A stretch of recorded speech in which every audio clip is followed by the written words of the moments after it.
Very good evening. Welcome to the debate. ఆంధ్రప్రదేశ్లో ఎన్నికల scenario ఎలా ఉంది అనే దాని మీద ఇప్పుడు చాలా ఉత్సుకత ఉంది. ప్రత్యేకించి తెలుగు రాష్ట్రాల్లో సరే దేశమంతా సార్వత్రిక ఎన్నికలు జరుగుతున్నా మనకు తెలుగు రాష్ట్రాల్లో ఆంధ్రప్రదేశ్ అసెంబ్లీకి కూడా జరుగుతున్నాయి కాబట్టి ఎవరు అధికారంలోకి వస్తారు, జగన్మోహన్ రెడ్డి ఆయన చెప్తున్న నినాదాలు లేదా డైలాగ్స్ ఎలా ఉన్నాయి, ప్రజలు వేటికి అట్రాక్ట్ అవుతున్నారు, అలాగే కూటమిగా ఏర్పడిన టీడీపీ, జనసేన, బీజేపీ ఈ కూటమిగా ఏర్పడిన పార్టీలు వీటి ధీమా ఎంతవరకు జనంలో నలుగుతోంది, ఇటువంటి వాటి మీద ఇది ఉంది. ఎవరు సక్సెస్ అవుతారనే దాని మీద కూడా పెద్ద చర్చ ఉంది. పెద్ద పెద్ద బెట్టింగ్లు కూడా నడుస్తున్నాయి. వందల వేల కోట్ల రూపాయల బెట్టింగులు నడుస్తున్నాయి.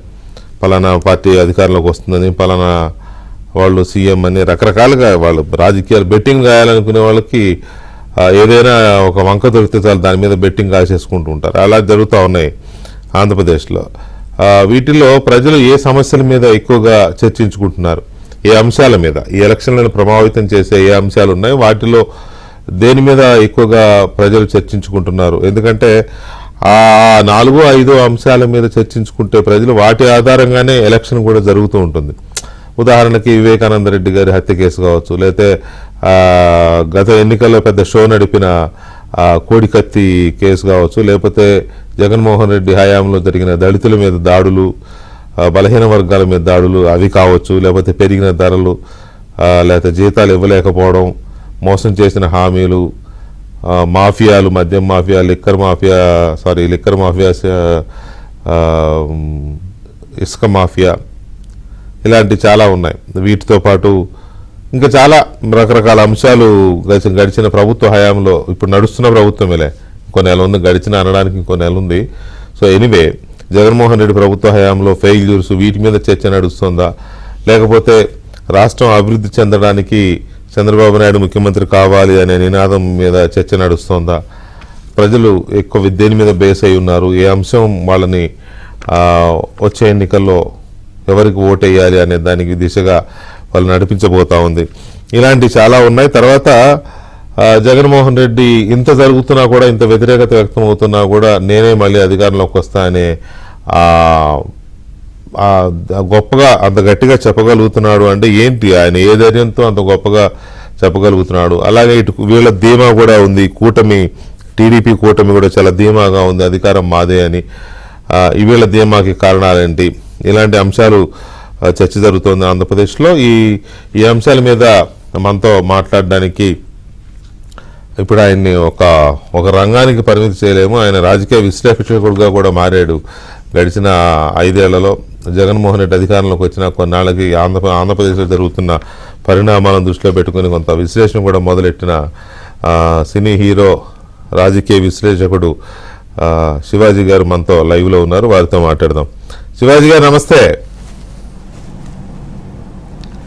నమస్తే వెంకటకృష్ణ గారు. అనొచ్చా మిమ్మల్ని రాజకీయ విశ్లేషకుడు అనొచ్చు కదా? వద్దు, మనకదే వద్దు. మనకదే వద్దు అంటే మరి గరుడ పురాణం అని ఆ పురాణం అని అప్పుడు చెప్పి రాష్ట్రం అంతా అల్లకల్లలో సృష్టించారుగా. దానికి రాజకీయాలకి సంబంధం ఏముంది వెంకటకృష్ణ గారు? నేను ఆ రోజున కూడా నేను చెప్పింది ఆంధ్రప్రదేశ్ మీద జరుగుతున్న కుట్ర గురించి ఒక సినిమా నటుడిగా ఒక సినిమాటిక్ అనాలిసిస్ ఎలా ఉంటదనే కోణంలో చెప్పాను తప్పితే నాకు ప్రత్యేకంగా రాజకీయాలతో సంబంధం లేదండి. నాకున్నటువంటి అనుబంధం, నా ప్రాంతంతో కూడిన అనుబంధం, నా ప్రాంతం నుంచి వచ్చినటువంటి విద్యార్థులు కానీ, ఆ ప్రాంతం నుంచి వచ్చినటువంటి అనేక మంది మేధావులు కానీ రాష్ట్రాన్ని వదిలిపెట్టి వెళ్ళిపోవాల్సిన పరిస్థితుల్ని, ఆ రోజు విద్యార్థులకు కావాల్సిన అవసరాలని ఒక రాష్ట్రానికి రాజధాని లేని రాష్ట్రంగా విడగొట్టిందని చెప్పి ఆ రోజు ఉన్నటువంటి ఆవేదన, ప్రజల్లో ఉన్న ఆవేదన నేను గళమెత్తాను తప్పితే ఈరోజు కూడా నాకు ఈ పొలిటికల్ విశ్లేషణలు ఇవన్నీ మీరు గమనించారు. ఇంత ముందు కూడా మీరు అడిగినప్పుడు కూడా నాకు ఎవరితో డిబేట్లు వద్దు వెంకటకృష్ణ గారు, మీరు అడగాలనుకునే అడగండి, నేను చెప్పాలనుకుని నేను చెప్తాననే చెప్పేవాడిని, మీకు గుర్తుంటే. అవును. నేను ఎప్పుడు కూడా ఎవరితో కూడా డిబేట్స్ లో పార్టిసిపేట్ చేయాలన్న ఆలోచన, ఒక రాజకీయ పార్టీతో మాట్లాడాల్సిన అవసరం నాకు లేదు వెంకటకృష్ణ గారు. అయితే ఇప్పుడు కూడా రాజకీయ విశ్లేషణ రాజకీయ విశ్లేషకులు లేకపోతే విశ్లేషణలు చేసేవాళ్ళు అన్నంత మాత్రాన వాళ్ళు రాజకీయాలతో అంటగాగినట్టు కాదు, రాజకీయాలను విశ్లేషిస్తారు. సమాజంలో జరిగే చాలా పరిస్థితుల మీద అవగాహన ఉంటుంది వాళ్ళకి. వాళ్ళు అనుకునే మనసులో ఉన్న భావాలని, ఇప్పుడు సపోజ్ ఈ సినిమా వాళ్ళు ఉన్నారండి, మీరు కానీ ఇంకా కొంతమంది కానీ, మీరు సమాజంలో కొన్ని వర్గాలను ప్రభావితం చేయగలుగుతారు. మీ మాటల మీద విశ్వసించే వాళ్ళు ఉంటారు, ఆఫ్ కోర్స్ విమర్శించే వాళ్ళు కూడా ఉంటారు. నన్ను మీరు ఒక యాక్టివిస్ట్ గా అనుకుంటే నాకు చాలా happy. Social activist, that is also social, that is one of the best option, right? Okay, మీ దీని ప్రకారం, ఎందుకంటే మీరు కొంత చారిటీ కూడా చేస్తూ ఉంటారు కాబట్టి సోషల్ యాక్టివిస్ట్ కూడా అనవచ్చు, సామాజిక కార్యకర్తగా, రైట్? సో ఏంటి మధ్యలో ఎందుకు అసలు గ్యాప్ వచ్చింది? ఆ మధ్య జగన్మోహన్ రెడ్డి పాదయాత్ర అప్పుడు, ఆ తర్వాత ఇంకా కొంతకాలం బాగా యాక్టివ్గా మీరు ఈ గరుడ పురాణం అని కొన్ని ఘటనల మీద పెద్ద ఎత్తున ఇది చేశారు కదా, ఆ తర్వాత కొంత గ్యాప్ వచ్చింది. మీరు అన్నది నిజమే, మధ్యలో 2-3 సార్లు నేను షోకి రమ్మంటే కూడా ఎందుకులే ఇప్పుడు అంతా, నేను కొంత వేరే యాక్టివిటీలో ఉన్నాను, తర్వాత ఎప్పుడైనా వస్తాను భయ్యా అని అనేవాళ్ళు. ఎందుకు గ్యాప్ వచ్చింది? అవును, గ్యాప్ అంటే నాకు ఒకటే అండి, గడిచిన 4 సంవత్సరాల్లో నేను ఆంధ్రప్రదేశ్ ప్రభుత్వాన్ని ప్రశ్నించడానికి ఏ రోజు వెనకాడలేదు. మీ ద్వారా నేను ప్రశ్నించాను, అలాగే నాకున్న ప్లాట్ఫామ్స్ ద్వారా నేను ప్రశ్నించాను. గడిచిన సంవత్సరంలో నేను బిగ్ బాస్కి వెళ్ళొచ్చిన తర్వాత నాకు రాజకీయంగా పొలిటికల్ వాతావరణం మొదలైన తర్వాత నాకు అవసరం లేని విషయం అని అనిపించింది. నేను ఎట్లాగూ ఏ రాజకీయ ఏ కాన్స్టిట్యున్సీలో నిలబడేవాడిని కాదు, నాకు చట్టసభలకు వెళ్ళాలన్న ఆలోచన లేదు. అటువంటప్పుడు నేను నా కెరీర్ మీద కాన్సన్ట్రేషన్ పెట్టేసి, ఓకే ఎలక్షన్ వేడి మొదలైన తర్వాత అందరూ మళ్ళీ ఫీల్డ్లోకి వచ్చారు కాబట్టి ప్రజల గురించి మాట్లాడే అవకాశం ప్రతి ఒక్కళ్ళు తీసుకుంటున్నారు కాబట్టి నేను గడిచిన ఒక 8-9 మాసాలుగా దూరంగానే ఉన్నాను. బిగ్ బాస్ నుంచి వచ్చిన తర్వాత నేను ఈ గడిచిన 6 నెలల్లో నేను ఏ రోజు మాట్లాడలేదు. ఇప్పుడు కూడా గడిచిన 3 రోజులుగా నేను మళ్ళీ వీటి గురించి మాట్లాడటానికి నాకు చాలా బాధగా అనిపించిన అంశాలు ఏంటంటే 2 అంశాలండి, 3 అంశాలు. ఒక అంశం వచ్చేసి ల్యాండ్ యాక్ట్ ఒకటి తీసుకొచ్చారు, అదొకటి. మరీ ముఖ్యంగా నన్ను బాధించినటువంటి విషయం ఏంటంటే అక్షరాస్యతలో భారతదేశంలో అట్టడుగు స్థానంలో తెలుగు రాష్ట్రాలు ఉండటం ఒకటి.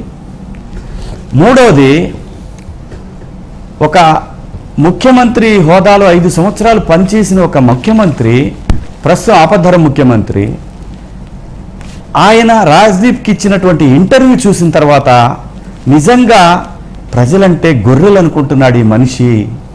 ఎక్కడ బతుకుతున్నాం మనందరం? రాష్ట్రానికి ప్రభుత్వాలు ఉద్యోగాలు ఇవ్వలేవంట, రెండోది కంపెనీలు ఉద్యోగాలు ఇవ్వలేవంట, సరిపడా ఉద్యోగాలు ఇవ్వలేవంట. మీరు గొర్రెలు కాసుకోండి, మరి అలాగే మటన్ షాపులు పెట్టుకోండి, చేపల షాపులు పెట్టుకోండి, దాని తర్వాత ఇంకా 2-3 బార్బర్ షాపులు పెట్టుకోండి. వీటి వల్ల ఎంఎస్ఎంఈలు అన్నాడు, ఎంఎస్ఎంఈలకిను వీటికి సంబంధం లేనటువంటి తను ఉద్యోగాలు ఇవ్వలేకపోయిన దాన్ని చెప్పకనే చెప్పాడు రాజ్దీప్ ఇంటర్వ్యూలో. అది చాలా దుర్మార్గం అండి. నిజంగా ఉద్యోగాలు ఇవ్వలేని, ఉద్యోగాలు సృష్టించలేని ఒక ప్రభుత్వం అసలు ఆ క్షణంలో తనకి హక్కు లేదు, ప్రజలను పరిపాలించే హక్కు లేదు. ఎంత దుర్మార్గం అండి. ఒక్కసారి విద్యార్థులు, ఈ రోజు ఉన్నటువంటి ఆంధ్రప్రదేశ్లో ఉన్నటువంటి యువత, ఆంధ్రప్రదేశ్ వెలుపల ఉన్నటువంటి ప్రజలు ఒక్కసారి ఆలోచించండి. ఈ ముఖ్యమంత్రి మిమ్మల్ని గొర్రెలు బర్రెలు కాసుకొని బతకమంటున్నాడు, ఉద్యోగాలు రావు అని చెప్తున్నాడు అంటే నా అనుమానం నిజమే. ఏంటంటే ల్యాండ్ యాక్ట్ తీసుకొచ్చి రేపొద్దున మీరు బర్రెలు గొర్రెలు కొనుక్కోవటానికి తను ఈ భూములన్నింటినీ కూడా వరల్డ్ బ్యాంకులోనో ఏ బ్యాంకుల్లోనో తాకట్టు పెట్టేసి మిమ్మల్ని గొర్రెలుగా మార్చి ఆ తరువాత తన ఈ సామ్రాజ్యాన్ని ఏలుకుందామనే ఆలోచన క్లియర్గా కనపడిందండి. నిజంగా చాలా బాధేసింది సార్. నేను వద్దు అని అనుకున్నా, నేను మాట్లాడొద్దు అనుకున్నా, ఎవరికి సపోర్ట్ చేయొద్దు అని అనుకున్నా. కానీ ఈరోజు ఆంధ్రప్రదేశ్లో ఉన్న యువతని మళ్ళీ ఒక్కసారి ఆలోచించే విధంగా మాట్లాడకపోతే ఎందుకు, దేనికోసం బతకాలి? భూమి మీదకి వచ్చిన దేనికి బతకాలి ఇక్కడ? అంటే నేను సంపాదించుకోవాలి, నా పిల్లలు బాగుంటే చాలు, నేను బాగుంటే చాలు అని అనుకుంటే 10 సంవత్సరాల పాటు ఆంధ్రప్రదేశ్ కోసం ఫైట్ చేసేవాడిని కాదండి. నా వల్ల కాలేదు, వద్దు అని ఎంత అనుకున్నా కానీ నా వల్ల కాలేదు. ఇదేంటండి దుర్మార్గం? ఒక ముఖ్యమంత్రి గొర్రెలు బర్రెలు కాసుకోమని చెప్తాడా? ఎంఎస్ఎంఈలు అంటాడు. ఎంఎస్ఎంఈల గురించి తన క్లారిటీ లేదని క్లియర్గా అర్థమైపోతుంది. ఒక పక్క రాజ్దీప్ ఎంఎస్ఎంఈలు అలాగే గొర్రెలు బర్రెలు అని చెప్తా ఉంటే ఆ మనిషికి కొంచెము కూడా ఎటువంటి అవగాహన లేనటువంటి ఒక వ్యక్తిని మీరందరూ గుడ్డిగా నమ్మి అతనికి అధికారం అప్పచెప్పారంటే నిజంగా ఇప్పుడు కూడా చెప్తుంటే మీరందరూ ఆ విషయాన్ని మీడియా కూడా ఈ విషయాన్ని ఎక్కడ హైలైట్ చేయడం నా బాధది. మీరు కూడా అవకాశం ఉంటే మన షోలోనే ఒకసారి రాజ్దీప్తో ఏం మాట్లాడాడు, కటసేని వేసేసి రాజ్దీప్తో ఏం మాట్లాడాడు, యువతకి ముఖ్యంగా బయట దేశాల్లో ఉన్న వాళ్ళకి ఈ రాష్ట్రంలో ఉన్న వాళ్ళకి ఒకసారి ఈ ముఖ్యమంత్రి ఈ రాష్ట్రంలో ఉన్న విద్యార్థుల పట్ల రావాల్సినటువంటి ఉద్యోగాల గురించి ఆలోచించే అవకాశం లేదు అని చెప్పడానికి తను ఎంత మోసం చేస్తున్నాడో ఒకసారి ఆ క్లిప్ చూపించండి. మీరు నన్ను బాగా బాధించినటువంటి అంశం, అరే ఒక ముఖ్యమంత్రి కంపెనీలు పెట్టి ఉద్యోగాలు ఇవ్వలేవని చెప్తున్నాడండి. ఇన్ఫోసిస్ ఎన్ని లక్షల ఉద్యోగాలు ఇచ్చింది, ఎన్ని లక్షల ఉద్యోగాలు ఇచ్చింది కాదు, ఎన్ని లక్షల ఉద్యోగాలు అయితే హైదరాబాద్ లో ఎన్ని కోట్ల మంది కాదు. శివాజీ గారు ఇప్పుడు రాజ్దీప్ కి ఇచ్చిన ఇంటర్వ్యూలో ఆయన చెప్పడం అనేది ఇప్పుడు ఇదేమో కానీ అదే ఆయన అలా చేస్తున్నాడు అనేది కొత్త ఏం కాదు కదా. ఆంధ్రప్రదేశ్ లో ఏ ఇండస్ట్రీస్ నేననేది డైలాగ్ తో దొరికిపోయాడండి తను. తనకి భవిష్యత్తు, అభివృద్ధి, ఉద్యోగ కల్పన, తన యొక్క బాధ్యతలు, ముఖ్యమంత్రిగా తను చేయాల్సినటువంటి పనులు, ప్రజల పట్ల తనకు ఉండాల్సినటువంటి విశ్వాసం ఇలాంటివి ఏమీ లేవని, ఎటువంటి ఆలోచన లేనటువంటి ఒక వ్యక్తిని ముఖ్యమంత్రిగా 5 సంవత్సరాలు భరించినటువంటి ఆంధ్రప్రదేశ్ ప్రజలకి మీకు దండం రా బాబు, ఇంకనైనా మేల్కొనండి. మీరు ఇంతకాలం మీరు అనుభవించారు కదా, ఇప్పటికీ గతానికి ఒకసారి గుర్తు తెచ్చుకోండి అని చెప్పాలనేదే నా ఉద్దేశం. ఇదేం దుర్మార్గం, నాకు దహించేస్తా ఉంది వెంకటకృష్ణ గారు. ఇది చాలా దుర్మార్గం. బాధ్యతాయుతమైనటువంటి పోస్ట్ లో ఉన్న వ్యక్తి డెఫినెట్ గా దాన్ని మనం మీరు చెప్పిన దాన్ని అంటే జగన్మోహన్ రెడ్డి గారి విధానాలు లేకపోతే పాలకుడుగా ఆయన చేస్తున్న ఇలాంటి ఇవి ఎప్పటి నుంచో చూసినా రైట్. ఎనీవే మీరు చెప్పారు కాబట్టి దాన్ని నేను ఫాలో అయ్యాను రాజ్దీప్ ఇంటర్వ్యూని. అదే మీరు చెప్పిందే చెప్పాడు, దాన్ని ఒకసారి మళ్ళీ ఇచ్చేద్దాం మీ అడ్వైజ్ మేరకు. రైట్. ఎనీవే మీరు తిరుగుతున్నారు కాబట్టి గడిచిన వారం రోజులుగా తిరుగుతున్నారు కాబట్టి ప్రజలు ఎక్కువగా ఏ అంశాల మీద చర్చించుకుంటున్నారు, ఎన్నికలకు సంబంధించి ఏ అంశాలు ఎన్నికలు ప్రభావితం చేసే అవకాశం ఉంది? వెంకటకృష్ణ గారు, గడిచిన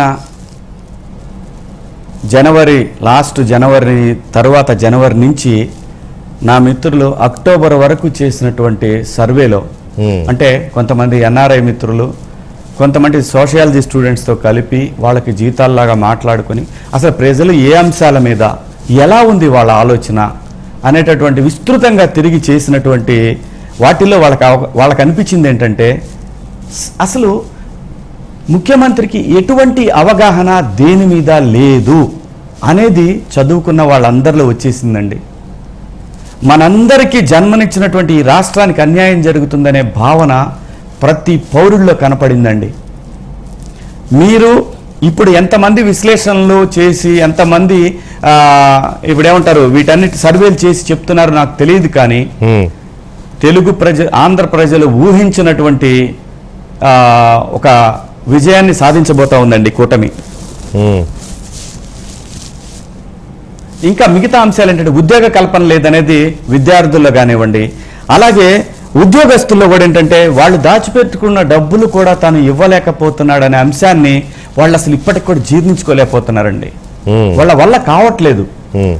అది పోలీస్ డిపార్ట్మెంట్లో కూడా చాలా మందితో, చాలా కింది స్థాయి ఉద్యోగులతో కూడా నేను మాట్లాడినప్పుడు, లేదంటే మా వాళ్ళు తీసుకొచ్చినటువంటి అంశాలను కూడా దృష్టిలో పెట్టుకొని చూసినప్పుడు ఏ ఒక్క సెక్టర్ కూడా ఈ ముఖ్యమంత్రి పరిపాలన మీద ఎటువంటి సంతృప్తి లేదండి. ఈవెన్ నిజంగా చెప్తున్నా, బీహార్ రాష్ట్రాల్లో, ఉత్తరప్రదేశ్ లాంటి రాష్ట్రాల్లో, ఒక 10 ఏళ్ల క్రితం ఉన్నటువంటి రాష్ట్రాల్లో ఎలాంటి పరిస్థితులు అయితే అధికారంలో ఉన్న పార్టీలు ఎలాంటి విధ్వంసం చేసే, ఆర్థిక విధ్వంసం చేసేయో అంతకు మించి అనేది ఈ రాష్ట్రంలో కనపడిందండి వాళ్ళు చేసినట్టు. అంటే ఒక ఆర్థిక విధ్వంసం మాత్రమే కాదు కదా, చాలా రకాల అన్ని విధ్వంసాలే జరిగాయి. వ్యవస్థల విధ్వంసం జరిగింది, ఇన్ఫ్రాస్ట్రక్చర్ విధ్వంసం జరిగింది, కక్షపూరితమైన పరిపాలన, ఇవన్నీ జరిగాయి కదా. ఈ విధ్వంసం, అన్ని రకాల విధ్వంసాల మీద చర్చ జరుగుతుందా జనంలో? తీవ్రంగా జనంలో జరుగుతున్న చర్చలు ఏంటంటే ఎక్కడా కూడా మనకి ఇంతకుముందు బయట హ్యాపీగా మాట్లాడుకునేవాళ్ళు, ఆ పరిస్థితి లేకుండా అక్కడక్కడ ఎవరన్నా 2-3 నిలబడ్డ చోట ఏంటి పరిస్థితి అని అడిగినప్పుడు ఏమీ చెప్పలేమని చాలామంది చెప్పారండి. ఎందుకు చెప్పలేదు అని ఆలోచిస్తే మాకు ఎందుకండి లేనిపోయిన కేసులు అంటే టోటల్గా ఆంధ్రప్రదేశ్లో ప్రజలు అభద్రతా భావంలో ఉన్నారండి. ఏం మాట్లాడినా సరే ఇక్కడ స్వేచ్ఛ లేదండి, ముఖ్యంగా స్వేచ్ఛ లేదు. రాజకీయం ఎట్లయిపోయిందంటే పోలీసు వ్యవస్థని అడ్డుపెట్టుకొని పరిపాలన నడపాలనేటటువంటి ఒక దారుణమైన పరిస్థితి ఈరోజు ఆంధ్రప్రదేశ్లో ఉందండి. ఇది క్లియర్. మనుషులు మీరు ఎంత ఇబ్బంది పెట్టినా తట్టుకుంటారు, కానీ స్వేచ్ఛకు భంగం కలిగితే మాత్రం ఆ ఒక్కపోతని మాత్రం తట్టుకోలేరండి. అది ఈ ఎలక్షన్లో కనపడబోతా ఉందండి. ఇప్పుడు లేటెస్ట్ గా మనం చూస్తున్నది పెన్షన్ల డ్రామా. పెన్షన్ల పేరుతో ఆయన చేస్తున్న ఇది, ఎందుకంటే ఆయన ఇప్పుడు ఆపద్ధర్మ ముఖ్యమంత్రే కానీ ఆ ప్రభుత్వంలో ఉన్న ఉన్నతాధికారులందరూ వాళ్ళు చెప్పినట్టే చేస్తున్నారు అనేది ఒక విమర్శ ఉంది కదా. పెన్షన్లు ఇంటికి తీసుకెళ్లి ఇచ్చే అవకాశం ఉన్నా ఎలక్షన్ కమిషన్ ఇవ్వమని చెప్పినా ఇవ్వకుండా అలాగే వాళ్ళని వేధించు తింటున్నారు. వృద్ధులు కానీ అక్క చెల్లెమ్మలు అంటూ వాళ్ళని కానీ వేధించు తింటున్నారు కదా. దీని మీద ఎలాంటి స్పందన కనపడుతుంది? వెంకటకృష్ణ గారు, ఇక్కడ ఒకటి కొంచెం నాకు టైం ఇవ్వండి ప్లీజ్. పెన్షన్లు ఆపటం అనేది ఎవడి వల్ల, ఏ ప్రభుత్వం వల్ల కాదండి. జనానికి బాగా క్లియర్గా అర్థమైపోయింది.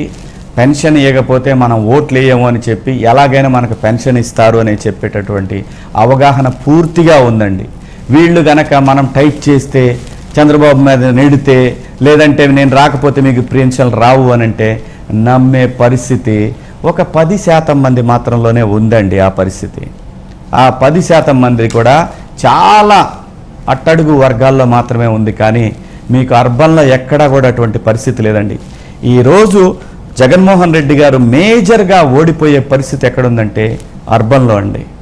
అర్బన్లో ఎవరైతే తను నా సెక్షన్స్ అనుకుంటున్నాడో వాళ్ళెవరూ కూడా సంతోషంగా లేరండి. ఈ రోజున ఏ ఒక్క వర్గం కూడా అర్బన్లో సంతోషంగా లేరు.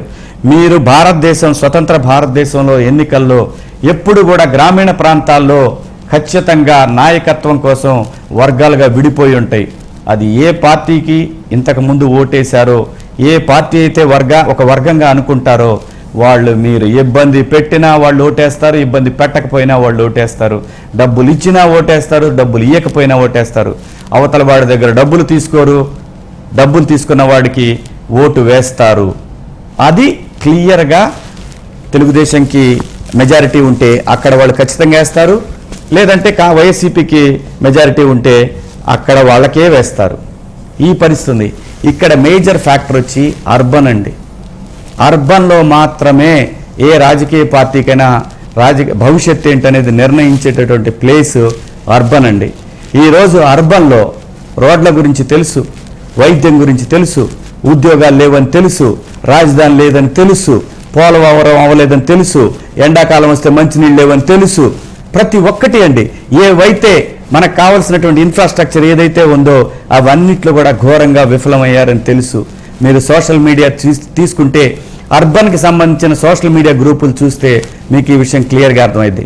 ఇంకో విషయంలో కూడా ఈ ఎన్నికల్లో వీళ్ళు అనుసరిస్తున్నటువంటి ఇంకొక కీలకమైన అంశం ఏంటంటే వాలంటరీ వ్యవస్థను ఏదైతే ఈసీ పక్కన పెట్టిందో, ఎవరైతే వాలంటీర్లు ఉంటారో వాళ్ళ ఫ్రెండ్స్ను పట్టుకొని అదే వాలంటీర్లతో మాట్లాడుకొని రాజకీయం నడపాలని చూస్తూ ఉన్నారు.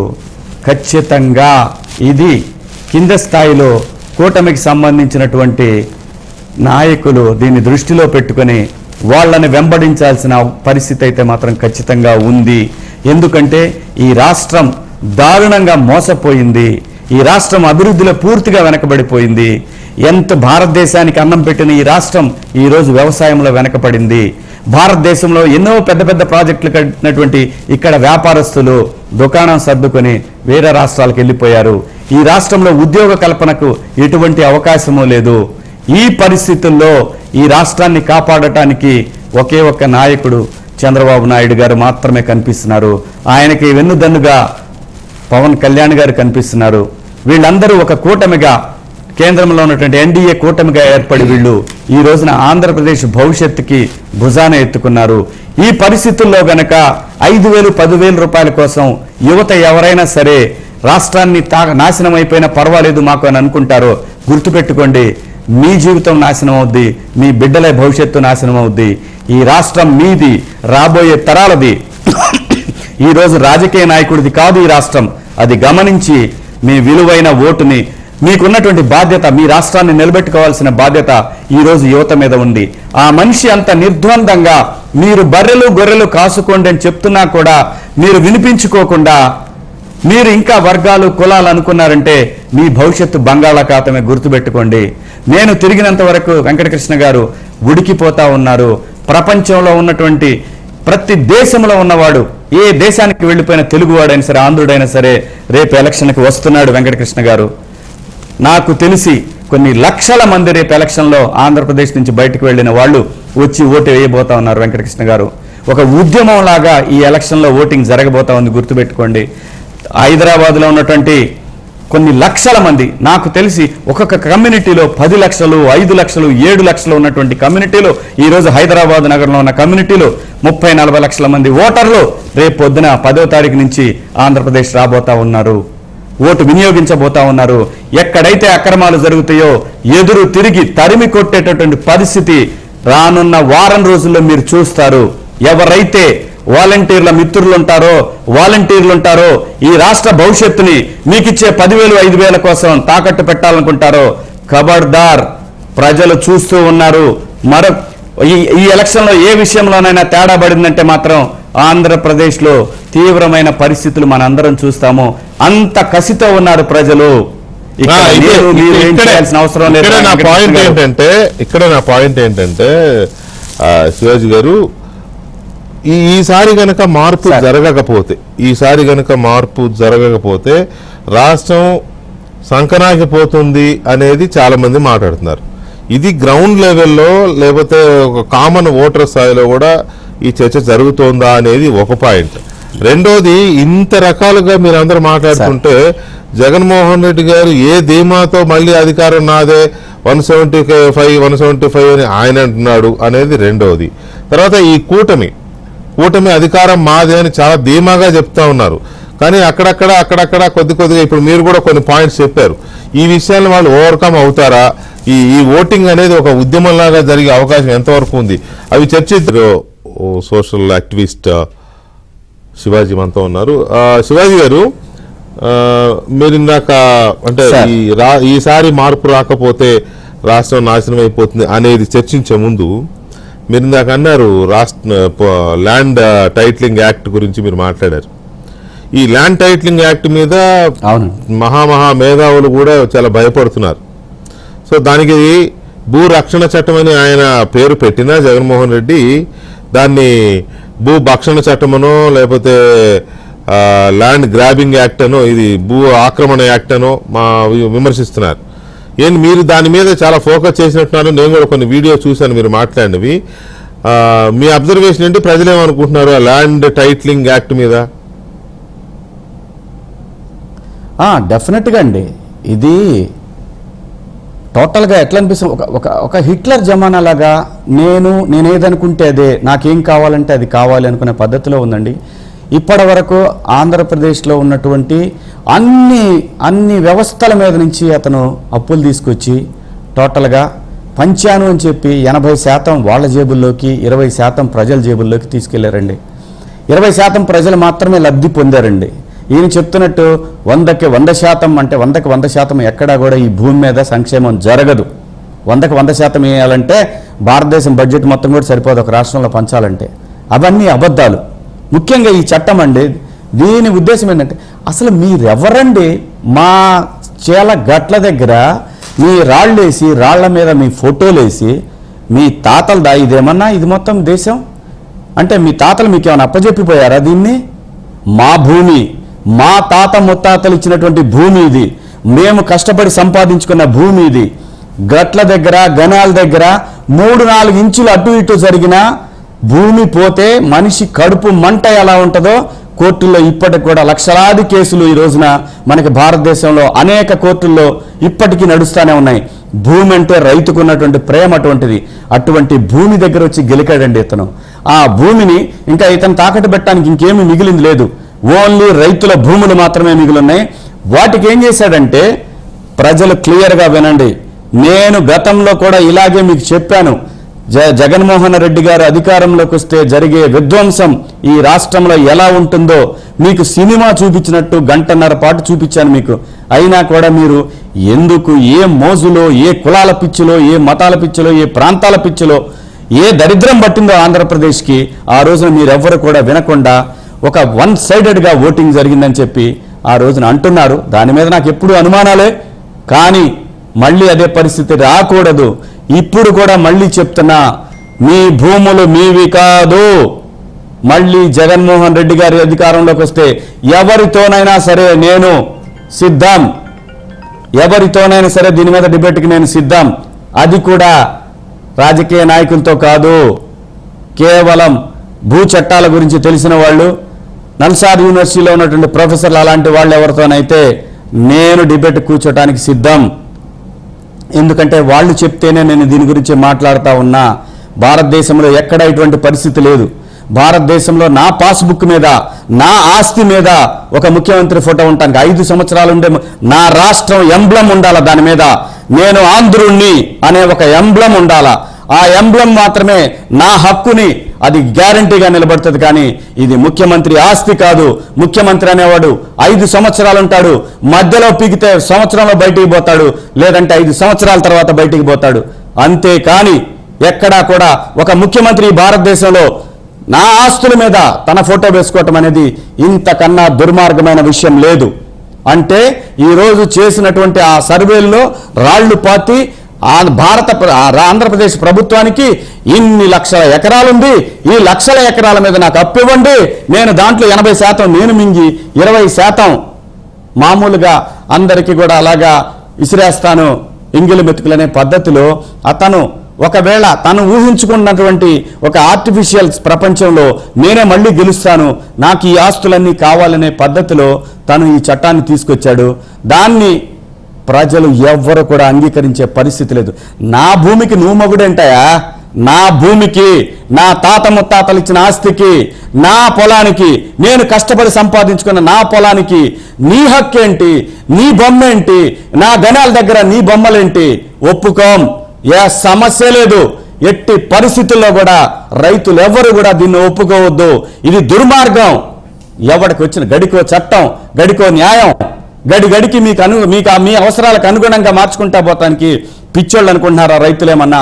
అంటే రైతుల్ని ఈ రోజున నేను అందరినీ రెచ్చగొట్టి ఓట్లు మార్చాలనుకున్నాను భ్రమలు ఎవడని ఉంటే మడిసి ఆ భ్రమల్ని మీ జేబులో పెట్టుకోండి.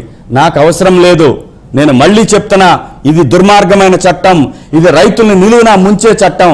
ఈ చట్టాన్ని ఒప్పుకునే పరిస్థితి లేదు. ఒక రైతులే కాదు, రేపు పొద్దున మీకు ఎక్కడైనా పట్టణాల్లోనైనా సరే భూములుంటే ఓ పేపర్ ఇస్తాడంట, దస్తావేజ్ ఇవ్వడు, నాకు ఒక పేపర్ ఇస్తాడంట.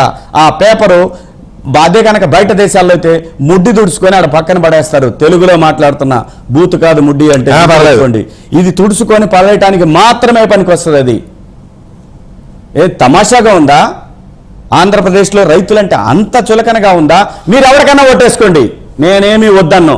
రైతులు కొన్ని నిజే చెప్తున్నా, మీరు ఇతను తప్పు చేస్తున్నాడు, మీరు పలానా నేను చెప్పను. ఈ చట్టాన్ని మాత్రం వ్యతిరేకించండి.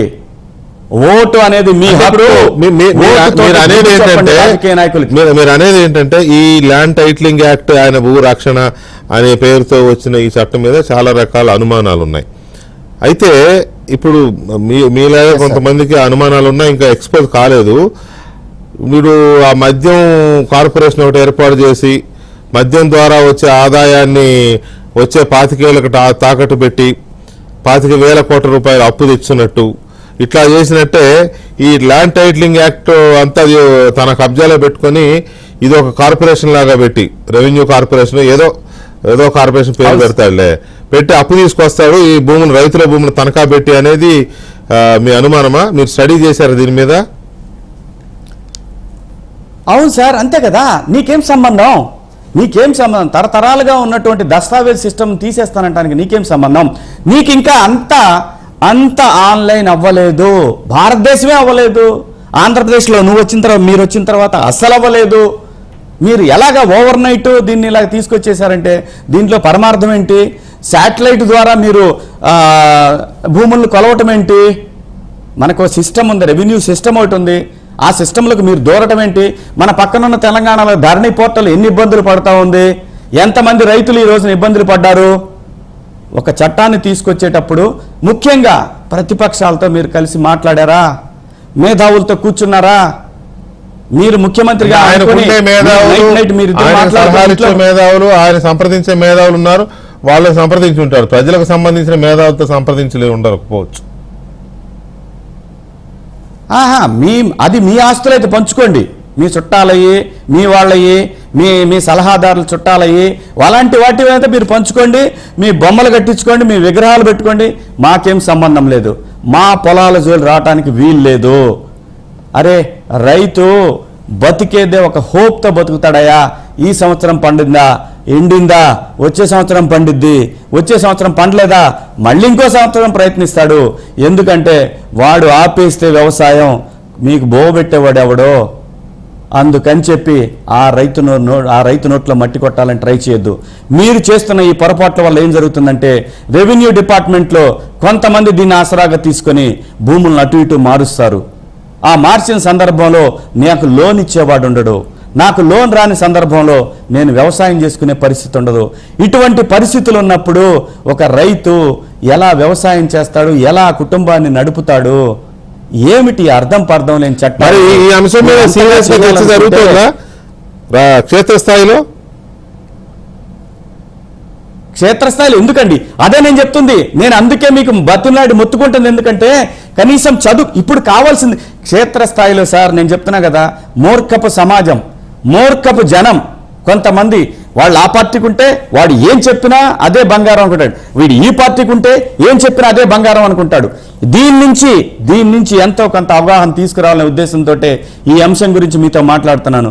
అలాగే నేను దయచేసి అడిగేది ఏంటంటే, రాజ్దీప్తో తను మాట్లాడిన మాటలు ఈ భూ చట్టాలు రెండింటికి లింక్ చేసి చూడండి. మీకు క్రిస్టల్ క్లియర్గా తనకున్నటువంటి ధైర్యం ఏంటో తెలుసా? ఈసారి రైతులు భూములు ఉన్నాయి, ఆ భూములతోనే నేను పరిపాలన చేయాలనుకుంటున్నాడు. అది జరగని పని. తను అధికారంలోకి రావటం అనేది జరగని పని. ఒకవేళ అడ్డదారులు ఎక్కడన్నా వచ్చినా ఆంధ్రప్రదేశ్లో వచ్చేటటువంటి ఒక మహా ఉద్యమాన్ని ఆపటం భారత ప్రభుత్వం వల్ల కూడా కాదు. రైతుకి భూమికి ఉన్నటువంటి లింక్ అటువంటిది. నేను మళ్ళీ చెప్తున్నా, నేను ఏ రాజకీయ పార్టీ గురించి విమర్శించాలనో, ఫలానా వాళ్ళకి ఓటేయమనో నేను చెప్పట్లా. రైతుల జోలి రావద్దు. వాడు దేశానికి అన్నం పెట్టేవాడు, వాడు ప్రపంచానికి అన్నం పెట్టేవాడు. నేను మళ్ళీ చెప్తున్నాను, గతంలో చెప్పాను, అతను వచ్చిన తర్వాత ఏం జరుగుతుందనేది ఒకసారి మీరు ఆ వీడియోలు చూసుకోండి. మళ్ళీ ఇప్పుడు కూడా చెప్తున్నా, అతనికి ఇంకొక అవకాశమే లేదు. రైతుల భూములు తప్ప ఇంకా వేరే అప్పులు ఇచ్చే మార్గమే లేదు అతనికి. ఉద్యోగస్తులు వాళ్ళు దాచిపెట్టుకున్న డబ్బులు వాడేసుకున్నాడు. అలాగే మనకున్నటువంటి కార్పొరేషన్లు, విద్యా సంస్థలు దాచిపెట్టుకున్న డబ్బులు అతను వాడేసుకున్నాడు. పోలీసులు పెన్షన్ల కోసం దాచిపెట్టుకున్న డబ్బులు వాడేసుకున్నాడు. ఇక ఏ వ్యవస్థను ఆయన వదిలిపెట్టాడు మీరు చెప్పండి? ఎలా?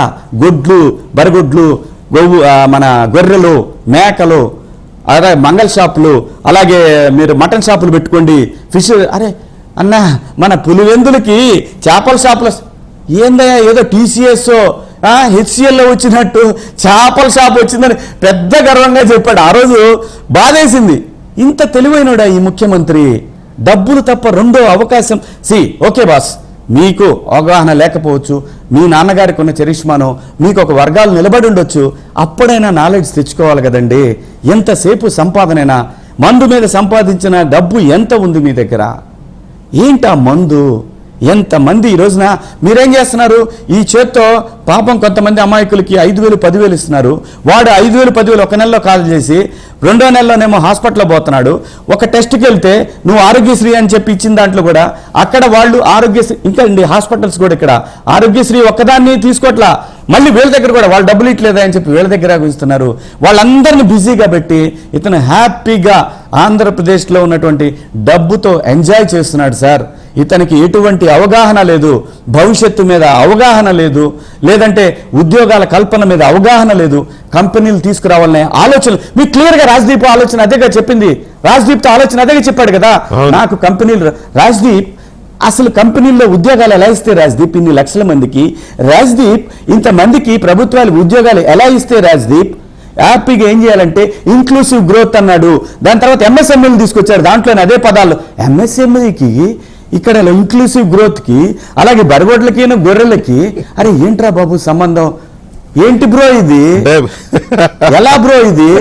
ఎలా ఇది మీకు ఎలా కనిపిస్తుంది జగన్మోహన్ గారు? చాలా మంది అమెరికాలో ఉండి ఎలా బ్రో ఏంటి బ్రో అంటే ఇప్పుడు స్వయంకృతాపరాధాలని కొన్ని ఉంటాయి సార్, అవి అనుభవించాల్సిందే. ఇంకో నెల 2 నెలలు అనుభవించాలి. ఈ 2 నెలల తర్వాత కూడా మళ్ళీ అదే మాకు అదే ఆనందం ఉంది అదే అంటే ఇంకా దానికి ఎవడేం చేయలేడు. రైట్. ఎనీవే ఇక్కడ ఒక పాయింట్ ఏంటంటే ఈ కూటమి ఏర్పడింది కదా, బీజేపీ వస్తుందా రాదా అనే మీమాంస మధ్యలో వచ్చి చేరింది మొత్తానికి. ఈ 3 పార్టీలు జట్టు కట్టాయి, వెళ్ళారు జనంలోకి. ఈ కూటమి మీద ఎలా ఉంది అంటే కొంతమంది ఏమంటారంటే బీజేపీ రాకముందు చాలా బాగుంది, వచ్చిన తర్వాత కొద్దిగా ఇబ్బంది ఎదురవుతోంది అనే ఒక టాక్ ఉంది. ఏం లేదు సార్, అవన్నీ అసలు ఆ ఆలోచన కూడా అప్రస్తుతం. 2 పాయింట్స్, ఒక సైడ్ జగన్మోహన్ రెడ్డి గారు, ఇంకో సైడ్ పవన్ కళ్యాణ్ గారు, చంద్రబాబు నాయుడు గారు. ఇది ఎలక్షన్ ఆంధ్రప్రదేశ్లో జరిగేది. వీటన్నిటినీ మించి ప్రజలు వర్సెస్ జగన్మోహన్ రెడ్డి గారు ఈ ఎలక్షన్. ఇది మాత్రం ఖాయం చేసుకోండి. మీరు ఊహించని తీర్పులు వచ్చిన ఆశ్చర్యపోవాల్సిన అవసరం లేదు. బ్రహ్మాండమైనటువంటి మెజార్టీలు కూటమికి రాబోతా ఉంది. ప్రజలందరూ కూడా ఎప్పుడా అని ఎదురు చూస్తూ ఉన్నారు. నేను గత 2 ఎలక్షన్లో డైరెక్ట్గా చూశాను కదా. 2 ఎలక్షన్లో గత ఎన్నికల్లో ఎటువంటి నిస్తేజంలో తెలుగుదేశం క్యాడరు ఆలోచించకుండా గెలుస్తాంలే అనే పద్ధతిలో ఉన్నారు. అంతే పరిస్థితిలో ఈసారి అసలు ఎక్కడా కూడా నేను తిరిగినంత ప్లేసుల్లో ఎక్కడా వైసీపీ క్యాడర్ కనపట్టల. ప్రతిరోజు కూటమిలో జాయినింగ్లు జరుగుతూనే ఉన్నాయి, ఎక్కడా లేదు. మేకపోతు గాంభీర్యం. ఆ రోజున చంద్రబాబు నాయుడు గారి దగ్గర కూడా చూశాను, మేము గెలుస్తున్నాం, మేము పక్కా గెలుస్తున్నాం, మేము చాలా ఇచ్చాం. ప్రజలకు కావాల్సిందే. ఆ రోజున చంద్రబాబు నాయుడు గారు ఇచ్చినా కూడా మరి ఆయన ఎలా గెలిచాడో నాకు ఇప్పటికి కూడా అది మిస్టరీయే, అది అప్రస్తుతం. కానీ ఈరోజు పరిస్థితి గ్రౌండ్లో అలా లేదు. చంద్రబాబు నాయుడు గారు జూన్లో ముఖ్యమంత్రి అవుతారనే ఆలోచన ప్రతి ఒక్క ఆంధ్రప్రదేశ్లో ఉన్నట్టు ప్రతి యూత్కి కనపడతా ఉంది. యువకులు నాకు తెలిసి గతంలో ఆన్లైన్లో సోషల్ మీడియాలో మొన్నటి దాకా మాట్లాడినటువంటి వైసీపీ మిత్రులు కూడా ఎప్పుడైతే రాజ్దీప్ ఇంటర్వ్యూ చూశారో వాళ్ళందరూ కూడా డీలా పడ్డారండి. డైరెక్ట్గా ముఖ్యమంత్రి తన తప్పులన్నింటినీ క్లియర్గా ఒప్పుకొని నేను ఉద్యోగాలు తేలేను, నేను ఉద్యోగాలు ఇవ్వలేను, నేను గొర్రెలు ఇస్తాను, మీకు ఆటోలు ఇస్తాను, మంగళ షాపులు పెట్టిస్తాను, మీతోటి మటన్ షాపులు పెట్టిస్తాను, ఫిష్ షాపులు పెట్టిస్తాను, మీరు ఇది పెట్టుకోండి, మీరు బతకండి, మీ పిల్లల ఉద్యోగాలు నన్ను అడగొద్దు, మీ ప్రభుత్వాలు ఉద్యోగాలు ఇవ్వలేవు. మరి నువ్వెందుకు గురు దీన్ని కూడా ఏదో దాని డీలర్లకు ఎక్కడొక్కడ ఇచ్చేస్తే వాళ్ళే పరిపాలిస్తారు కదా, నువ్వు వ్యాపారం చేసుకోవచ్చు బ్రహ్మాండంగా. 5 ఏళ్ల కాంట్రాక్ట్ వాడుకున్నట్టు ఎవరికన్నా ఇచ్చేసే. ఇప్పుడు మైనింగ్ ఎలాగే చేశారండి. మాకు ఇక్కడ చిలకలూరుపేటలో విడుదల రజని అని ఒక అమెరికాలో ఉండి వచ్చాను నేను, హైటెక్ సిటీలో మొక్క అని ఆ మధ్య మాట్లాడింది చూసారు విడుదల రజని మంత్రి. చంద్రబాబు నాయుడు గారు మీరు నాటిన మొక్క సార్ చిలకలూరుపేట చుట్టూ ఉన్నటువంటి మైనింగ్ సంస్థల మొత్తాన్ని మూసేపించిందండి. డబ్బులు ఇస్తేనే కాంట్రాక్టులకు పెట్టేశారు. ఆ కాంట్రాక్టర్లు ట్రక్కుకింత లారీకింత అని వసూలు చేసి వాళ్ళు కంపెనీలు మూసుకునే విధంగా 100 కోట్లు సంపాదించేసి అక్కడి నుంచి పారిపోయింది. అక్కడి నుంచి ఇప్పుడు గుంటూరు వెళ్ళిపోయారు ఆవిడ. నేను ఆ రోజు కూడా చెప్పా చిలకలూరుపేట ప్రజలకి, అరే బాబా నమ్మకండ్రా, మీతో ఉన్నాడు ఈ మనిషి, 4 ఎలక్షన్లుగా మీరు చూస్తున్నారు, అర్ధరాత్రి వచ్చినా కానీ మీ ఇంటికి మళ్ళీ తిరిగి ఫోన్ చేసినా మీ ఇంటికి వచ్చే పరిస్థితి అని ప్రజలకు చెప్పాం. కానీ ఏంటంటే పరిస్థితి ఏంటంటే ఏదో ఒక తెలియని మాయలో, ఆ రోజు ఒక మాయలో జగన్మోహన్ రెడ్డి గారు గెలిచేశారండి. అంత ఈరోజు క్లియర్గా ప్రతి ఒక్కరికి తెలుసు, బెంగళూరు లాంటి మహానగరంలోనే నీళ్లు దొరకట్లేదు, ఇంకా భవిష్యత్తులో నీళ్లు దొరుకుతాయా లేవా? ఇప్పుడు మా ఊళ్ళల్లో మంచినీళ్ళు లేవు సార్, ఎక్కడ చెరువుల్లో మంచినీళ్ళు లేవు సార్. పోలవరాన్ని కంప్లీట్ చేసుకొని ఉంటే 3 పంటలు వెంకటకృష్ణ గారు, 3 పంటలండి. నేను స్వయంగా పోలవరం దగ్గరికి వెళ్ళి 70% కంప్లీట్ చేశాడు చంద్రబాబు నాయుడు గారు. క్లియర్గా విజువల్స్తో సహా ప్రజలకు చూపించా. ఇప్పుడు చూడండి 2% కూడా ఆ మనిషి కంప్లీట్ చేయకుండా మీరు గొర్రెలు బర్రెలు కాసుకోమని చెప్తున్నాడంటే ఇంకా మీరందరూ ఎవరికన్నా భ్రమలు ఏమన్నా సరే ఆలోచన లేని మనుషులు మందు మత్తులో గంజాయి మత్తులో బిగించేసి పడేసి ఈ రోజున మరి ఏ ధైర్యంతో ఆయన 175 అంటున్నాడండి? ఏ ధైర్యంతో అంటున్నాడు? అది ఎలా అర్థం చేసుకోవాలని? ఎవరైనా సార్ ఇప్పుడు నేనేమంటాను, మైక్ టైసన్ మీదకి శివాజీకి పోటీకి వెళ్ళాడు అనుకోండి, ఏం చెబుతాడు? నేను గెలుస్తాననే చెబుతాడు కదా. నేను కొడతా, ఈసారి ఎవడు కొట్టలేదు మైక్ టైసన్, ఈసారి నేను కొడతాననే చెబుతాడు శివాజీ. నేను కొట్టలేను, పోటీకి వెళ్తున్నాను ఎవడని చెప్తాడండి? అలా కుదరదండి. ఎవరైనా సరే రాజకీయాల్లో పోటీకి వెళ్ళినప్పుడు అది ఏ పోటీ అయినా సరే, ఇప్పుడు పరీక్షలో తప్పే పిల్లలందరూ కూడా పాస్ అవుతామనే రాస్తారు, అంతే కదా. ఎవరు చెప్పరు కదా, నాన్న నేను అన్ని పాస్ అవుతాను, నాన్న నేను 6కి 6 పాస్ అవుతా బ్రహ్మాండంగా అని చెప్పేవాడు. మా నాన్నకి దొబ్బింది 35 వచ్చినాయి, 34 వచ్చినాయి, 1 మార్కులో ఫెయిల్ అయ్యాను నేను. అట్లా కాదు కదండి. అది ఆ ధైర్యం ఇవ్వాలని ట్రై చేస్తున్నాడు క్యాడర్కి తెలుసు, సొంత క్యాడర్కే తెలుసు. సరే, అది ఒక పాయింట్ అలా పెడితే మామూలుగా ఎవరైనా మనుషులు అన్న తర్వాత మనకున్న జాబ్లో కానీ ప్రొఫెషన్లో కానీ లేకపోతే సరే వాళ్ళకున్న పదవులు, ముఖ్యమంత్రి ఎమ్మెల్యేనో వాటెవర్ ఏదైనా వాళ్ళకున్న పదవుల్లో కానీ ఆ టైంలో తప్పులు చేస్తారు. అందరూ ఒప్పులే చేయాలి, అందరూ జనరంజకంగా చేయాలంటే ఎక్కడైనా పొరపాటు జరుగుతూనే ఉంటాయి. అయితే వాటిలోంచి పాఠాలు నేర్చుకుని మళ్ళీ ఆ పొరపాటు రిపీట్ అవ్వకుండా సర్దుకోవడం అనేది సరైన వాడి లక్షణం. ఈయన మళ్ళీ 3 రాజధానుల పల్లవి అందుకున్నాడు. ఇది ఎట్లా ఉంది? రియాక్షన్ ఎలా ఉంది జనంలో? అదే చాలా ఉందండి. ఆంధ్రప్రదేశ్ క్యాపిటల్ లేదనే అంశం ఆంధ్రప్రదేశ్ నుంచి బయటికి వెళ్ళినటువంటి ప్రతి ఒక్క పౌరుళ్ళ బాధ ఉందండి విపరీతంగా. లోకల్లో ఉన్న స్టూడెంట్స్ అందరూ కూడా మనకి రాజధాని లేదు, 3 క్యాపిటల్స్ అనేది ఎవడు నమ్మట్లేదు సార్, ఏ ఒక్కడు నమ్మట్లా. అమరావతి బంగారం లాంటి అదొక గని. ఆ గనిలో నువ్వెంత తవ్వుకుంటే అన్ని ఉద్యోగాలు, ఎంత తవ్వుకుంటే అంత అభివృద్ధి. ఆ అభివృద్ధికి నిదర్శనం మనం హైదరాబాద్లో చూసాం, ఇప్పుడు కూడా చూస్తున్నాం. హైదరాబాద్ నగరాన్ని తీసేస్తే ఏముంటుందండి తెలంగాణలో చెప్పండి? హైదరాబాద్ అభివృద్ధి అంతా కూడా తెలంగాణకి ఫలాలుగా అందుతూ ఉన్నాయి. తెలంగాణ 13 జిల్లాలకి, ఉమ్మడి 13 జిల్లాలకి అందుతూ ఉన్నాయి. 10 జిల్లాలు అనుకుంటా, సారీ, ఈ 10 జిల్లాలకు అందుతూ ఉన్నాయి ఆ ఫలాలన్నీ కూడా. అలాంటిది ఈ రోజున ఆంధ్రప్రదేశ్లో అమరావతి రైతులు 35,000 ఎకరాలు ఇచ్చిన వాళ్ళకి ఈ రోజున వాళ్ళకి చూపించిన నరకం తట్టుకొని ఆ మహిళలు అందరూ కూడా ప్రపంచానికి ఆదర్శంగా నిలబడి ప్రతి ఒక్క పౌరుడు, బయట ఉన్న ప్రతి ఒక్క పౌరుడు కూడా ఈ రోజున ఆ కసితోనే ఈరోజు వచ్చి ఎలక్షన్కి ఓటేయాలనే కసితో వస్తున్నారు. దౌర్భాగ్యం ఏంటంటే వెంకటకృష్ణ గారు, హైదరాబాదులో కూర్చొని కొన్ని సోషల్ మీడియా ఇన్ఫ్లుయెన్సర్లు ఇంత చిల్లర పైసల కోసం, నేను అందరూ అంటలేదు, కొంతమంది దౌర్భాగ్యులు, కొంతమంది నీచులు కేవలం డబ్బుల కోసం రాష్ట్ర భవిష్యత్తును తాకట్టు పెట్టేసి వాళ్ళ బిడ్డల భవిష్యత్తు కోసం రాష్ట్రాన్ని నాశనం చేస్తూ ఉన్నారండి సోషల్ ఇన్ఫ్లుయెన్సర్. నేను ఇప్పటికి కూడా మీరు చెప్పట్లా, మీరు పలానా ఆయనకు ఓటేయండి, పలానా ఆయనకు ఓటేయండి అట్లా. ఆంధ్రప్రదేశ్ని గెలిపించండి, రైతులను కాపాడండి, అమరావతి లాంటి రాజధానిని నిర్మించుకుందాం. మీరు ఎవరికేస్తారో ఆ నాయకుడు, ఆ చేయగలిగే సత్తా ఉన్న నాయకుడిని ఎన్నుకోమని చెప్తున్నా. కానీ నాకు ఎవరు ఏమీ చేసుకొచ్చి పెట్టేది లేదు సార్. నా రాష్ట్రానికి అన్యాయం జరుగుతూ ఉంది. అమరావతి పోయింది, పోలవరం పోయింది, ఏ ఒక్క పరిశ్రమ లేకుండా పోయింది. అక్కడ ఉన్న పరిశ్రమలన్నీ కూడా బయటికి నెట్టేశాడు. ఇంకా ఎందుకు? ఏ ప్రేమతో ఓటేయాలి ఒక వ్యక్తికి చెప్పండి? పలాని ప్రేమతో అని చెప్పండి మీరు నాకు. వ్యవసాయానికి ఏం జరిగింది ఆ రాష్ట్రంలో? ఈ రోజున గిట్టుబాటు ధరలు ఉన్నాయి ఆ రైతులకి. అవి లేకపోగా ఈ ల్యాండ్ యాక్ట్ తీసుకొచ్చేసి రేపు పొద్దున రైతులందరినీ బిజీ పెట్టాలని, ఆ బిజీలో వాటిని తనఖా పెట్టుకోవాలి. ఎందుకంటే మీకు అన్నీ వేస్తాను బ్యాంకులో వేస్తూ ఉంటున్నాను కదా. ఎవరో 100లో 10 మందికో 15 మందికో అందినేయండి.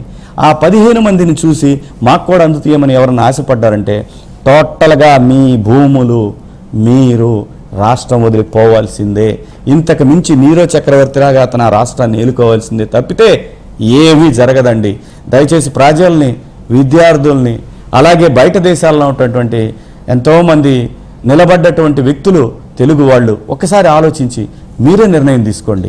ఈ రాష్ట్రానికి ఎవరు సరైన నాయకుడు, ఎవరైతే రాష్ట్రాన్ని ముందుకు నడిపించగలరని అనుకుంటారో వాళ్ళకి ఓటు వేయండి, ఓటు వేయించండి. రాష్ట్రం నిలబడితే మన బిడ్డలు, మనం చచ్చిపోతాం, మన తర్వాత మన తరాలు వస్తాయి. ఆ తరాలకి ఒక క్యాపిటల్ లేకుండా ఒక పోలవరం లాంటి, పోలవరంలో వెంకటకృష్ణ గారు ఎండాకాలం కూడా ఒక టీఎంసీ నీళ్లు వస్తాయండి. ఎండాకాలం కూడా రోజు ఒక టీఎంసీ నీళ్లు వస్తాయి సార్ పైనుంచి. 60 టీఎంసీలు 2 నెలలు, 60 టీఎంసీలు అంటే వర్షాలు ఆ తర్వాత లేకపోయినా కూడా 2 ఏళ్ళు పంటలకు దిగులుండదు వెంకటకృష్ణ గారు. 3 పంటలు పండుతాయండి రైతులకి. ఎవడు ఏమి సాయం చేస్తలేదు సార్. రైతు తన కాళ్ళ మీద తను నిలబడగలడండి. అలాంటి రైతు కాళ్ళు కూడా విరగొట్టాలని చూస్తున్నారు సార్ ఈ ల్యాండ్ చట్టం తీసుకొచ్చి. ఈ చట్టం కంప్లీట్గా లోపభూయిష్టం. ఈ చట్టానికి సాధికారత లేదు, చట్టబద్ధత లేదు, ఒప్పుకునే ప్రసక్తే లేదు. రేపు వచ్చే ప్రభుత్వాలైనా ఎవరైనా సరే రైతులు జోలిస్తే మాత్రం ఊరుకునే ప్రసక్తే లేదు. మీరు అన్నది ఏది సాధించలేకపోయారు నాయకులు రాష్ట్రానికి. ఆఖరికి రైతుల భూముల మీద కూడా వస్తూ ఉంటే మాత్రం ఊరుకునే ప్రసక్తే లేదు. ఎట్టి పరిస్థితుల్లో కూడా రైతులు ఒక్కసారి ఆలోచించండి, ఆలోచించి నిర్ణయం తీసుకోండి. మీరు కమ్మ, రెడ్డ, కాప ఎవడన్నా సరే దయచేసి ఒక్కసారి ఆలోచించి కులాలకి మతాలకు అతీతంగా ఎవడైతే ఈ రాష్ట్రాన్ని బాగు చేయగలడో వాళ్ళని ఎన్నుకోండి. పవన్ కళ్యాణ్ లాంటి వ్యక్తి ఆంధ్రప్రదేశ్ శాసనసభలో ఉంటే నిజంగా చాలా ప్రశ్నలు బయటకు వస్తాయి. ఎందుకంటే మాట ఇచ్చారు కాబట్టి రేపు పొద్దున ప్రభుత్వాన్ని ప్రశ్నించే ధైర్యం అతనికి ఉంటుంది. అతన్ని ఖచ్చితంగా ప్రతి ఒక్క కూటమి అభ్యర్థిని గెలిపించండి. వెంకటకృష్ణ గారు ఇంకోటి చెప్తున్నాను, ఈ కూటమికి అందరూ కొంతమంది 120, 110, 16, 8 ఇలాంటివేవో ఇస్తున్నారు. ఈ నంబర్స్ కనపడవు, ఊహించని నంబర్సే ఉండబోతా ఉన్నాయి. రాష్ట్రంలో రేపు 10వ తారీఖు రాష్ట్రం కళకళలాడుతా కనపడుతుంది. 70 లక్షల మంది ఓటర్లు తిరిగి ప్రాంతానికి రాబోతా ఉన్నారు. బయట ఉన్న వాళ్ళందరూ కూడా 70 లక్షల మంది బయట ఉన్నారు సార్. ఆంధ్రప్రదేశ్లో నుంచి బయటికి వెళ్ళి బతుకుతున్న వాళ్ళు 70 లక్షల మంది పైగా ఉన్నారు. ఒక హైదరాబాద్ నగరంలోనే ఉన్నారు సార్ 30-40 లక్షల మంది. బయట దేశాల్లో ఉన్నారు, గల్ఫ్లో ఉన్నారు, అమెరికాలో ఉన్నారు. ఫ్లైట్లు మొత్తం బిజీ, చూసుకోండి కావాలంటే మీరు టికెటింగ్. ఎందుకంటే వాళ్ళకి అమరావతి పోయిందనే కసి, పోలవరం అవ్వలేదనే కసి, ఒక రాజధాని లేదనే కసి, పిల్లల భవిష్యత్తు. ఇప్పుడు బయట దేశాల్లో ఉన్నాడు, కనీసం 60 ఏళ్ల తర్వాత అయినా రావాల్సిందేగా వాడి ఊరికి. వాడి ఊరు రావాల్సిందే కదా, వాడి టౌన్కి రావాల్సిందే కదా. అప్పుడు వాడి రాష్ట్రం ఆ రోజున బీహార్ కన్నా దారుణంగా ఉందంటే ఆ బాధను ఇప్పుడు గుర్తించారు. కాబట్టి ఈ ఎలక్షన్ మాత్రం ఒక సంక్రాంతి పండగలాగా ఉండబోతుంది వెంకటకృష్ణ గారు, గుర్తుపెట్టుకోండి. కూటమి అభ్యర్థులు అత్యధికమైన మెజారిటీతో గెలవబోతా ఉన్నారు. జగన్ వర్సెస్ కూటమి, జగన్ వర్సెస్ ప్రజలు. ఖచ్చితంగా రాసి పెట్టుకోండి వెంకటకృష్ణ గారు. ఎవరు ఊహించని ఫలితాలు రాబోతా ఉన్నాయి ఆంధ్రప్రదేశ్లో. అంటే ఏమన్నా ఫిగర్స్ కూడా ముజ్జాయింపుగా ఏమైనా ఫిగర్స్ చెప్పగలరా? కూటమి అభ్యర్థులకు జగన్మోహన్ రెడ్డి గారికి ఎంతైతే మెజార్టీ వచ్చిందో అంతకు మించి ఉండబోతా ఉంది. ఓకే ఓకే శివాజీ గారు, అంతకు మించి. ఇంకా మీకు మర్చిపోయి చెబుతా, రాయలసీమలో గతంలో ఎంత వచ్చింది తెలుగుదేశం పార్టీకి? 3, 4 3 పక్కన 0 నుంచి 7 అంకెల్లో ఉండబోతా ఉంది. రాయలసీమలో 30 నుంచి 37 వరకు వస్తాయి. ఎస్, రాయలసీమలో 30 నుంచి 37 వరకు వస్తే ఇక సెంట్రల్ కోస్టా, ఉత్తరాంధ్ర ఇక మరి ఒక మామూలుగా ఉండదు. మరి ఇక మరి మరి మరి మామూలుగా ఉండదు. మరి ఆయనకి క్లియర్గా ఉన్న ప్రాంతం అండి, ఆయనకి కొంచెం క్లియర్గా ఉన్న ఎక్కువ ఉన్నటువంటి ప్రాంతం ఏంటంటే ఆయన అనుకుంటున్నటువంటి ఒక అరకు, దాని తర్వాత కడప జిల్లాలో ఉన్నటువంటి పులివెందుల చుట్టుపక్కల కాన్స్టిట్యున్సీలు తప్ప ఆయనకి ఎక్కడా క్లియర్గా లేదు సార్. ఏమో అరకు కూడా ఇవాళ పవన్ కళ్యాణ్ గారు టూర్ చేశారు. ఆ గిరిజన ప్రాంతాల్లో వాటిల్లో బీజేపీ ఎంపీ అభ్యర్థిని పెట్టుకుని అక్కడ చాలా జనస్పందన విపరీతంగా ఉంది. ఆయన అనుకుంటున్నట్టు అనే పదం అంది, అందుకే అర్థమైందిలే. ఆయన అనుకుంటున్నట్టు క్లియర్ గా ఉంది. అదే మారుతాయి సార్ నంబర్లన్నీ, ఎందుకంటే ప్రజల్లో ఆ చైతన్యం ఉంది సార్ ఈ రోజున. సరే, ఫైనల్ గా ఈ షర్మిల అండ్ సునీత గారి వాళ్ళ పోరాటం, దాని ఇంపాక్ట్ ఎలా ఉంది జనం మీద?